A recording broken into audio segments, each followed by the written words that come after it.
Alors, salut à tous, j'espère que vous allez bien. Aujourd'hui, je suis hyper excité parce que c'est ma fonctionnalité préférée que je vous présente. C'est la réaction aux messages. Alors, en fait, ça fait plusieurs mois que nos clients nous demandent ça. Et le principe est très simple. On va juste rajouter des smileys en fait à des messages que peuvent envoyer vos collègues. Donc là, je suis sur la version ordinateur. Et vous voyez, il y a une photo par exemple de Driss, mon chef de chantier, qui m'envoie un marquage piquetage. Et je vais pouvoir réagir à la photo en cliquant par exemple sur le petit pouce pour dire que j'ai bien reçu. Ce qui est super pratique, c'est que vous pouvez envoyer par exemple des questions pour faire des sondages. Par exemple, qui est dispo demain pour faire une astreinte?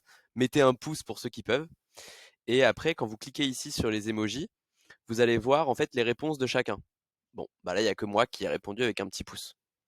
Vous allez trouver exactement la même chose sur la partie mobile. Donc par exemple, si je descends dans ma conversation et que je vais sur ma photo de fourreau ici, je vais laisser longtemps appuyer avec mon pouce sur la photo.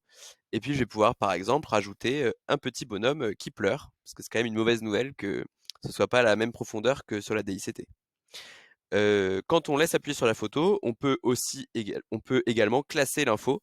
Donc pour info, hein, quand on classe l'information ici, eh bien, vous allez pouvoir prendre la photo ici des fourreaux, du BRH et venir classer dans un objet. Donc, par exemple, ici, je vais créer un nouvel aléa. Hop. Et donc, ça permet de, après, en un clic, pour rappel, partager le rapport, bam, qui va ressembler à ça.